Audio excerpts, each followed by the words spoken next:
ओम शांति। 11 सितंबर 2025। बाप दादा के मधुर महावाक्य। मीठे बच्चे, तुम सारी दुनिया के सच्चे सच्चे मित्र हो।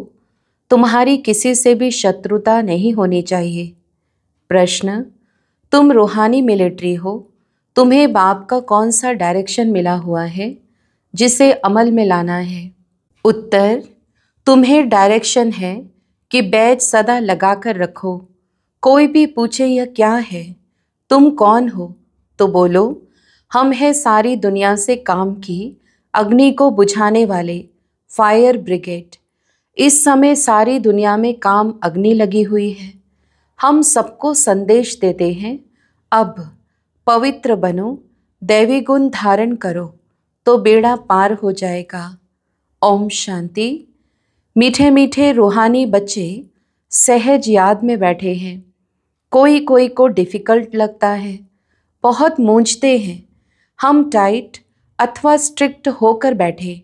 बाप कहते हैं ऐसी कोई बात नहीं है, कैसे भी बैठो, बाप को सिर्फ याद करना है। इसमें मुश्किलात की कोई बात नहीं।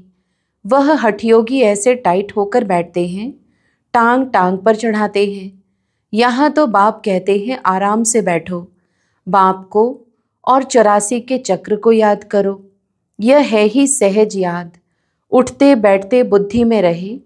जैसे देखो यह छोटा बच्चा बाप के बाजू में बैठा है, इनको बुद्धि में माँ बाप ही याद होंगे।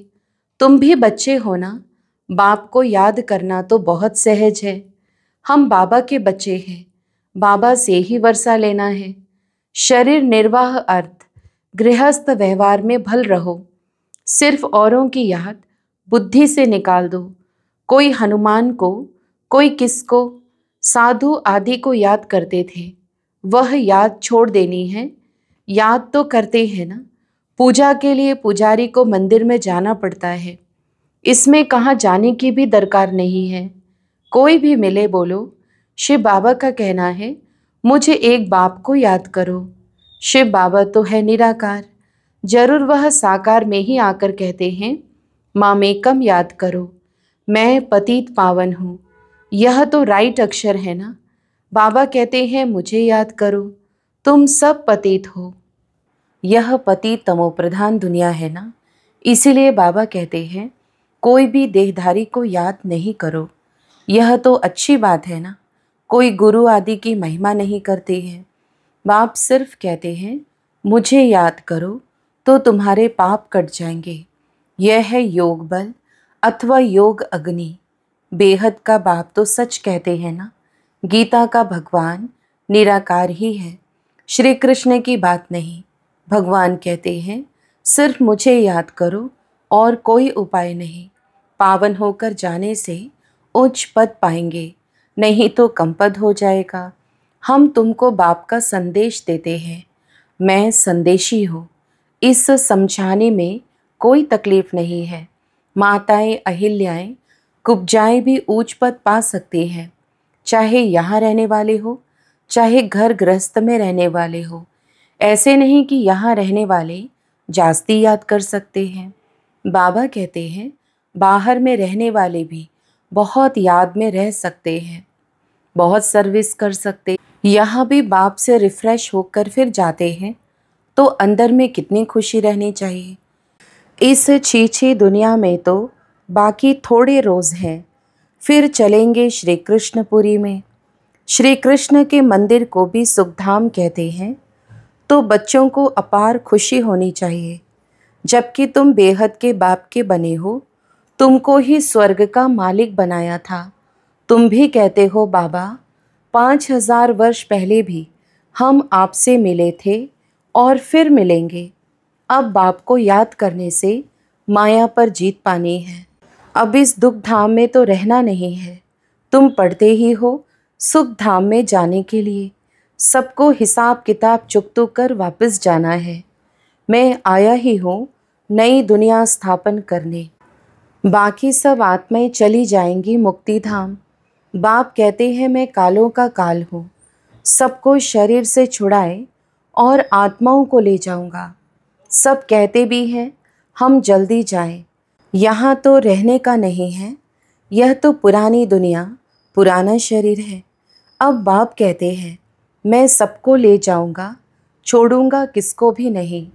तुम सबने बुलाया ही है, हे पतित पावन आओ। भल याद करते रहते हैं, परंतु अर्थ कुछ भी नहीं समझते हैं। पतित पावन की कितनी धुन लगाते हैं, फिर कहते हैं रघुपति राघव राजा राम। अब शिव बाबा तो राजा बनते नहीं, राजा ही करते नहीं, उनको राजा राम कहना रॉन्ग हो गया। माला जब सिमरते हैं तो राम राम कहते हैं, उसमें भगवान की याद आती है। भगवान तो है ही शिव। मनुष्यों के नाम बहुत रख दिए हैं। श्री कृष्ण को भी श्याम सुंदर, बैकुंठनाथ, मक्खन चोर आदि आदि बहुत नाम देते हैं। तुम अभी श्री कृष्ण को मक्खन चोर कहेंगे? बिल्कुल नहीं। तुम अभी समझते हो भगवान तो एक निराकार है, कोई भी देहधारी को भगवान कह नहीं सकते। ब्रह्मा विष्णु शंकर को भी नहीं कह सकते, तो फिर मनुष्य अपने को भगवान कैसे कह सकते? वैजयंती माला सिर्फ 108 की गाई जाती है। शिव बाबा ने स्वर्ग स्थापन किया, उनके यह मालिक हैं। जरूर उससे पहले उन्होंने यह पुरुषार्थ किया होगा। उसको कहा जाता है कलयुग अंत, सतयुग आदि का संगम युग। यह है कल्प का संगम युग। मनुष्यों ने फिर युगे युगे कह दिया है, अवतार नाम भी भूल, फिर उनको ठिक्कर भित्तर में, कण कण में कह दिया है। यह भी है ड्रामा। जो बात पास्ट हो जाती है उसको कहा जाता है ड्रामा। कोई से झगड़ा आदि हुआ, पास हुआ, उनका चिंतन नहीं करना है। अच्छा, कोई ने कम जास्ती बोला, तुम उनको भूल जाओ। कल्प पहले भी ऐसे बोला था। वह बातें याद रहने से फिर बिगड़ते रहेंगे। वह बात फिर कभी बोलो भी नहीं। तुम बच्चों को सर्विस तो करनी है ना। सर्विस में कोई विघ्न नहीं पड़ना चाहिए। सर्विस में कमज़ोरी नहीं दिखानी चाहिए। शिव बाबा की सर्विस है ना, उनमें कभी ज़रा भी ना नहीं करना चाहिए, नहीं तो अपना पद भ्रष्ट कर देंगे। बाप के मददगार बने हो तो पूरी मदद देनी है। बाप की सर्विस करने में ज़रा भी धोखा नहीं देना है। पैगाम सबको पहुंचाना ही है। बाप कहते रहते हैं, म्यूज़ियम का नाम ऐसा रखो जो मनुष्य देख अंदर घुसे और आकर समझे, क्योंकि यह नई चीज़ है ना। मनुष्य नई चीज़ देख अंदर घुसते हैं। आजकल बाहर से आते हैं भारत का प्राचीन योग सीखने। अब प्राचीन अर्थात पुराने ते पुराना, वह तो भगवान का ही सिखाया हुआ है, जिसको 5000 वर्ष हुए।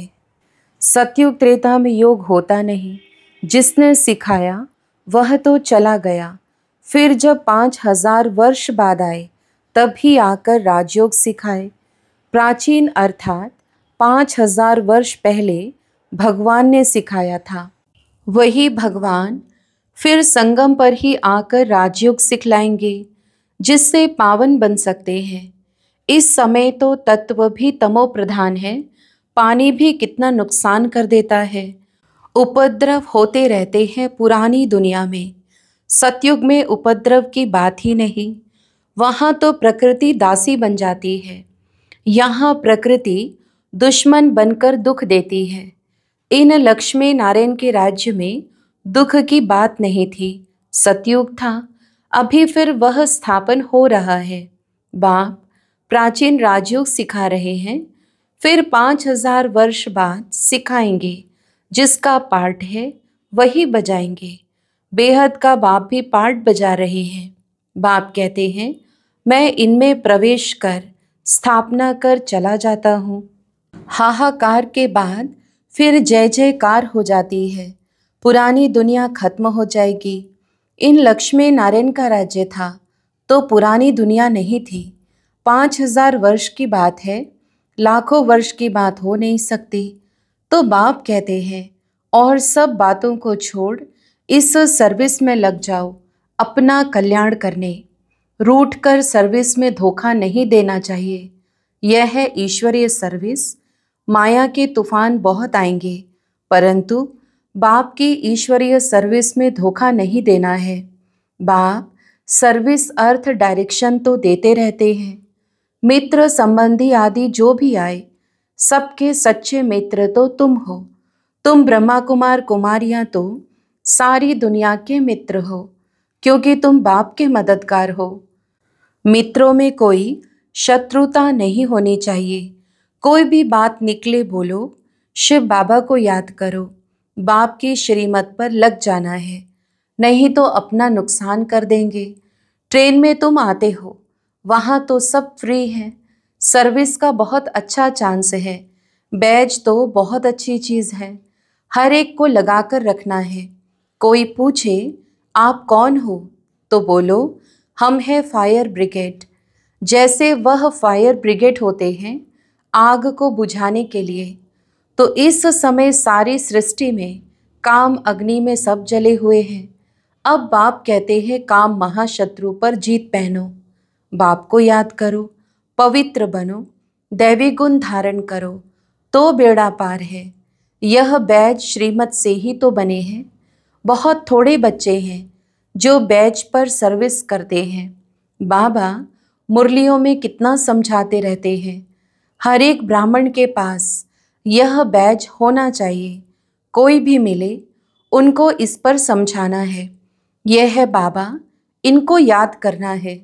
हम साकार की महिमा नहीं करते, सर्व का सद्गति दाता एक ही निराकार बाप है, उनको याद करना है। याद के बल से ही तुम्हारे पाप कट जाएंगे, फिर अंतमति सो गति हो जाएगी। दुख धाम से छूट जाएंगे, फिर तुम विष्णुपुरी में आ जाएंगे। कितनी बड़ी खुशखबरी है। लिटरेचर भी दे सकते हो। बोलो तुम गरीब हो तो फ्री दे सकते हैं। साहूकारों को तो पैसा देना ही चाहिए, क्योंकि यह तो बहुत छपाने होते हैं। यह चीज़ ऐसी है जिससे तुम फकीर से विश्व का मालिक बन जाएंगे। समझाने तो मिलती रहती है। कोई भी धर्म वाला हो, बोलो वास्तव में तुम आत्मा हो। अपने को आत्मा समझ बाप को याद करो। अब विनाश सामने खड़ा है, यह दुनिया बदलने वाली है। शिव बाबा को याद करेंगे तो विष्णुपुरी में आ जाएंगे। बोलो यह आपको करोड़ों पद्मों की चीज़ देते हैं। बाबा ने कितना समझाया है, बैज पर सर्विस करनी है, परंतु बैज लगाते नहीं। लज्जा आती है। ब्राह्मणियाँ जो पार्टी लेकर आती हैं अथवा कहाँ ऑफिस आदि में अकेली जाती हैं, तो यह बैज जरूर लगा रहना चाहिए। जिसको तुम इन पर समझाएंगे वह बहुत खुश होंगे। बोलो हम एक बाप को ही मानते हैं, वही हमको सुख शांति देने वाला है, उनको याद करो। पतित आत्मा तो जा न सके, अभी यह पुरानी दुनिया बदल रही है। ऐसे ऐसे रास्ते में सर्विस करते आना चाहिए। तुम्हारा नाम बहुत होगा। बाबा समझते हैं, शायद लज्जा आती है जो बैज पहन सर्विस नहीं करते हैं। एक तो बैज, सीढ़ी का चित्र अथवा त्रिमूर्ति, गोला और झाड़ का चित्र साथ में हो। आपस में बैठ एक दो को समझाओ तो सब इकट्ठे हो जाएंगे। पूछेंगे यह क्या है, बोलो शिव बाबा इनके द्वारा यह नई दुनिया स्थापन कर रहे हैं। अब बाप कहते हैं मुझे याद करो, पवित्र बनो। अपवित्र तो वापस जा नहीं सकेंगे। ऐसी मीठी मीठी बातें सुनानी चाहिए तो खुशी से सब सुनेंगे, परंतु कोई की बुद्धि में बैठता नहीं है। सेंटर पर क्लास में जाते हो तो भी बैज लगा रहे। मिलिट्री वालों को यहाँ बिल्ला अर्थात बैज लगा रहता है। उनको कभी लज्जा आती है क्या? तुम भी रूहानी मिलिट्री हो ना। बाप डायरेक्शन देते हैं, फिर अमल में क्यों नहीं लाते? बैज लगा रहे तो शिव बाबा की याद भी रहेगी। हम शिव बाबा के बच्चे हैं। दिन प्रतिदिन सेंटर्स पे खुलते जाएंगे, कोई ना कोई निकल आएंगे, कहेंगे फलाने शहर में आपकी ब्रांच नहीं है। बोलो कोई प्रबंध करे मकान आदि का, निमंत्रण दे तो हम आकर सर्विस कर सकते हैं। हिम्मत दे बच्चे, मदद दे बाप। बाप तो बच्चों को ही कहेंगे सेंटर खोलो, सर्विस करो। यह सब शिव बाबा की दुकान है ना, बच्चों द्वारा चला रहे हैं।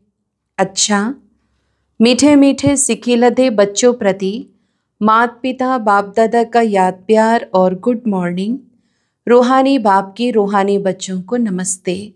हम रूहानी बच्चों की भी रूहानी माता पिता बाप दादा को याद प्यार, गुड मॉर्निंग और नमस्ते। धारणा के लिए मुख्य सार। पहला, कभी आपस में रूठकर सर्विस में धोखा नहीं देना है, विघ्न रूप नहीं बनना है, अपनी कमजोरी नहीं दिखानी है, बाप का पूरा पूरा मददगार बनना है। दूसरा, कभी कोई से झगड़ा आदि हुआ, पास हुआ, उनका चिंतन नहीं करना है।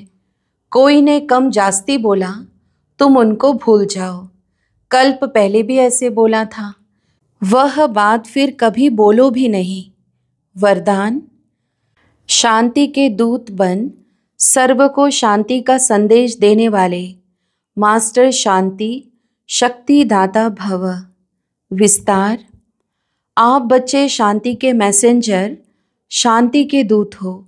कहाँ भी रहते सदा अपने को शांति का दूत समझकर चलो। शांति के दूत हैं, शांति का संदेश देने वाले हैं। इससे स्वयं भी शांत स्वरूप शक्तिशाली रहेंगे और दूसरों को भी शांति देते रहेंगे। वह अशांति दे, आप शांति दो। वह आग लगाए, आप पानी डालो। यही आप शांति के मैसेंजर मास्टर शांति शक्तिदाता बच्चों का कर्तव्य है। स्लोगन, जैसे आवाज़ में आना सहज लगता है, वैसे आवाज़ से परे जाना भी सहज हो। अव्यक्त इशारे। अब लगन की अग्नि को प्रज्वलित कर योग को ज्वाला रूप बनाओ। योग में सदा लाइट हाउस और माइट हाउस की स्थिति का अनुभव करो। ज्ञान है लाइट और योग है माइट। ज्ञान और योग दोनों शक्तियाँ लाइट और माइट संपन्न हो, इसको कहते हैं मास्टर सर्वशक्तिमान। ऐसी शक्तिशाली आत्माएं किसी भी परिस्थिति को सेकंड में पार कर लेती हैं। अच्छा, ओम शांति।